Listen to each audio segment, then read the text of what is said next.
Halo, kita kembali lagi ya di video belajar Wiji. Oke, kali ini dalam video ini kita akan coba mencoba satu perangkat baru ya dari RII. Di sini ada sebuah router gateway tipenya ini ya, RII RG EG105G. Oke, tampilannya kurang lebih seperti ini ya. Jadi sini ada router gateway LAN 5 port gigabit. Oke. Di sini ada 1, 2, 3, 4, itu untuk LAN, oke, dan satu untuk WAN. Nah, WAN di sini itu bisa kita ganti ya portnya dari 1 menjadi 2 port, sehingga LAN portnya akan berkurang 1, tergantung dari kebutuhannya, seperti ini. Oke, karena ini router, jadi defaultnya itu sudah terdapat DHCP server. Jadi kalau misalkan kita mau setup awal, itu tinggal colok langsung ke LAN portnya dari komputer kita, kasih DHCP. Oke, nanti akan mendapatkan alamat IP address seperti ini. Nah, ini ya. Jadi di sini saya dapat IP address 192.168.111.1. Oke, nah jadi kalau misalkan kita mau coba akses web GUI-nya, misalkan kita belum mau pakai cloud-nya ya, GUI dulu. Nah, ini kita tinggal akses IP gateway-nya. Seperti ini. Nah, tampilan awalnya akan muncul seperti ini. Jadi di sini karena RII itu akan mendeteksi semua perangkat RII yang ada di jaringan. Jadi kalau misalkan kita ada switch, ada access point RII juga di jaringan, itu akan terdiscover oleh gateway. Jadi gateway ini bisa dibilang sebagai masternya juga ya, perangkat RII di jaringan, kalau misalkan digabung dengan switch dan access point. Nah, tapi kalau misalkan hanya gateway, seperti yang sekarang saya demokan, maka tidak akan terdeteksi apapun di sini switch dan juga access point, karena sama sekali saya tidak menghubungkan gateway ini ke perangkat RII lainnya ya. Jadi ini pure gateway saja gitu, langsung direct connect ke perangkat laptop saya. Di sini ada perangkat gateway-nya, tipenya ya, lalu serial number, alamat IP address, dan MAC address, dan juga software-nya ya. Oke, kita akan coba setup awal. Di sini kita diwajibkan memberikan nama ya, misalkan RII demo, misalkan ya, ini nggak boleh pakai spasi. Password manajemennya misalkan RII 1234, oke. Dan di sini internetnya DHCP, PPOE, atau static, tergantung dari uplink-nya ya. Untuk saat ini settingannya adalah DHCP ya, untuk saya ya. Ini misalkan SSID, kalau misalkan ada perangkat RII atau RII yang ada di jaringan ya. Misalkan RII SSID misalkan ya. Pakai password boleh, misalkan 123456788. Country code-nya, oke, Indonesia, dan waktunya GMT plus 7. Ini setup awalnya seperti ini ya. Jakarta, oke. Create network and connect. Nah, seperti ini.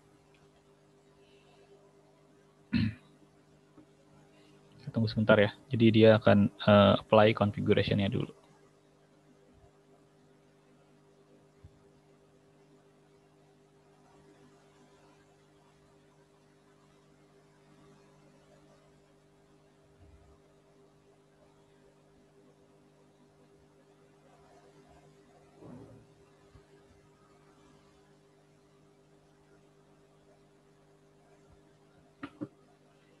Oke, nah di sini kalau misalkan kita punya Ruji Cloud, kita diwajibkan untuk login ke sini ya. Saya coba exit dulu. Apa yang akan terjadi kalau misalkan exit? Oh, kalau exit berarti kita skip setup cloud-nya. Jadi ini settingannya adalah standalone. Nanti kalau misalkan ada pembuat terbaru, dia akan meminta seperti ini ya. Nah, ini tampilan awalnya, GUI-nya seperti ini ya. Jadi di sini ada tampilan traffic-nya. Bisa coba traffic-nya nanti kelihatan. Di sini download upload-nya, di sini klien yang terhubungnya berapa device, perangkatnya ini internetnya DHCP, ini kelihatan ya. Lalu ada router, ada switch-nya 0 dan access point 0. Ini tergantung ya, perangkatnya ada berapa perangkat di jaringan. Lalu di sini device information-nya ada hostname, IP address, MAC address, dan seterusnya. Kalau misalkan ada terhubung Wi-Fi-nya nanti di sini, dia akan aktif SSID-nya. Lalu pindah ke menu online, client, di sini ada imam PC. Jadi sini kelihatan ya, komputer saya lewat kabel, IP address, dan MAC address-nya. Oke, lalu di sini ada bagian router. Nah, di sini konfigurasi gateway-nya ya. Di sini kelihatan memorinya, kliennya, status, lalu di sini hostname, modenya. Nah, di sini modenya ada dua tipe ya. Ada mode controller atau AC, ada juga yang mode router. Jadi saat ini modenya router. Kalau AC itu pure menjadi controller di lokasi ya, mode controller. Oke, nah di sini ada status perangkatnya, status portnya, sorry. Lalu pindah ke basic. Nah, di sini yang one, karena EG105G ini dia support dual internet, dual ISP, dia bisa mendukung dua ISP ya. Nah, di sini ada 10 dan 11. Oke. Lalu ada load balance-nya. Dipilih modenya mode balance atau aktif backup ya. Jadi bisa dipilih dua mode. Kalau load balance dua-duanya aktif. Kalau misalkan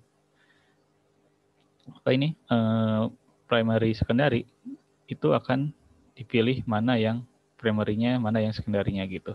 Kalau misalkan kita aktifkan ya. Ini karena saya belum aktifkan, jadi ini belum bisa saya pilih. Oke, lalu di sini pindah ke LAN. Di sini LAN kita bisa setting VLAN ya. Jadi kita bisa mendukung VLAN interface. Contohnya saya akan buat misalkan 10, 10, 10.2.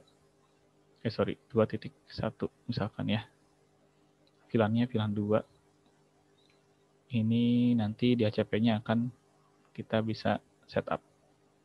Menyesuaikan ya. Oke. Nah, nanti VLAN 2 dia akan muncul di sini. Oke, tergantung kita portnya mau dibuat di port berapa nih, dilewatin VLAN 2-nya gitu. Misalkan kita buat Antek, jadi di port 3 dia sebagai VLAN 2 saja gitu. Ini bisa kita sesuaikan ya. Ini bisa kita sesuaikan. Ini defaultnya seperti ini sih. Nah, ini sesuaikan. Jadi kalau misalkan tag, ini bisa kita teruskan ke switch di bawahnya. Tapi kalau misalkan tag, kita bisa langsung colok ke perangkatnya, ke portnya ya, gateway-nya. DCP client di sini bisa mendukung static DCP juga ya. Nanti akan pindah ke sini. Jadi kalau misalkan IP saya nggak mau berubah, convert static, nanti dia akan pindah ke sini. Ini atau kita mau rubah IP saya gitu ya. Ini pun bisa. Misal saya IP-nya pengennya IP 100 gitu ya. Nanti tinggal disable enable aja IP-nya. Nanti dia akan berubah menjadi 100. Seperti itu. Tunggu sampai dia berubah jadi 100. Mudah ya. Jadi di sini merubah static IP address-nya. DHCP option, kalau misalkan kita mau tambah DHCP option-nya ya. Untuk DNS, option 43, 138, dan 150. Lalu di sini proxy DNS, kalau misalkan DNS yang diarahin ke gateway kita tinggal arahin di sini DNS-nya ke alamat IP gateway. Lalu di sini security ada ARP list, di sini kelihatan ARP-nya, lalu di sini ada MAC address binding, sama kayak switch tadi ya, di binding MAC address dan IP-nya, dan juga MAC filtering. Jadi ini untuk ngeblok MAC address yang boleh akses ke jaringan. Ini bisa kita aktifkan juga. Lalu behavior, di sini firmware terbaru itu akan rilis seperti application control. Ini bisa kita tambahkan application control-nya, bisa kita blok. Ada database-nya juga. Lalu website, di sini kita bisa blok website juga. Di sini ada, jadi ada layer 7-nya. Ini QQ management mungkin di China yang pakai access control, di sini lebih ke ACL ya. Ini ACL, base MAC address dan juga base IP. Lalu di sini address management, di sini pemberian IP address, nama IP address saja sih. Oke, lalu di sini time management. Di sini digunakan kalau misalkan kita mau coba scheduling ya. Jadi misal ACL-nya aktif jam berapa nanti dia di koneksiin ke sini waktunya. Lalu di sini VPN-nya mendukung IPsec VPN, L2TP, PPTP dan O3 ya. PPTP, L2TP dan IPsec. Oke. Lalu di sini ada routing. Di sini ada routingnya static routing atau ada policy based routing ya. Ini untuk source based routing ya. Lalu di sini ada bandwidth management. Nah, di sini bandwidth management ya. Jadi kalau kita misalkan mau bandwidth limit, contohnya di sini. Misalkan imam di limit misalkan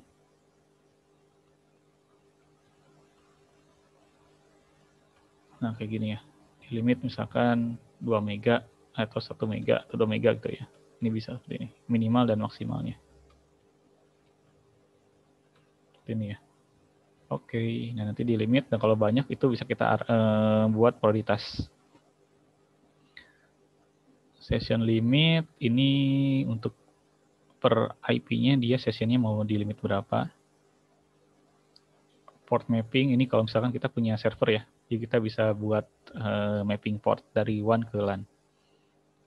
Ini DDNS, kalau misalkan butuh DDNS, ini bisa support DNS-nya ya. Lalu ini DNS biasa. Untuk DNS-nya si gateway. Lalu ini settingan lain. Misalkan ada RIP, ada advanced security, apa nih? Ini fitur baru sih.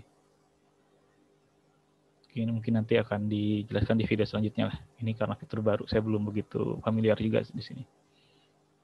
Oke, dan diagnostik. Nah, diagnostik di sini kita bisa melakukan pengecekan. Contohnya kita coba network check, nanti dia akan melakukan diagnosa jaringan di lokal.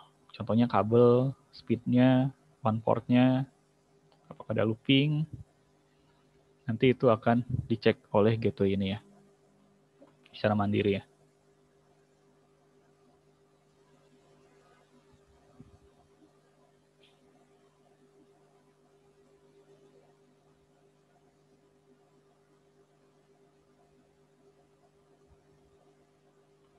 Nah, hasilnya seperti ini ya. Nah, ini contohnya si gateway dia tidak terhubung ke gateway ke Ruji Cloud Server, jadi dia muncul merah di sini. Diagnostik, di sini alarm. Kalau misalkan ada alarm-alarm nanti di sini muncul. Lalu di sini ping, traceroute, dan DNS ya untuk diagnostik. Lalu di sini packet capture untuk PCAP-nya ya. Ini kita bisa sniffing paketnya ya. Lalu di sini ada masalah. Oh, ini untuk fault collection. Jadi kalau misalkan kita mau troubleshooting, minta ke tim Ruji, biasanya diminta file fault collection-nya di sini ya. Oke, sorry. LAN port saya udah. Lalu di sini sisanya sistem. Sistem misalnya untuk masalah login, session timeout, manajemen, backup import, konfigurasi, reset config, upgrade firmware, lokal dan online. Lalu di sini reboot. Oke, nah ini konfigurasi utama untuk gateway RII ya. Kurang lebih sama. Untuk tipe-tipenya hanya berbeda di hardware. Untuk softwarenya kurang lebih sama. Selain routernya, ini kita bisa konfigurasi wireless dan juga switch. Kalau misalkan emang ada perangkat yang terhubung di sini ya. Selain gateway.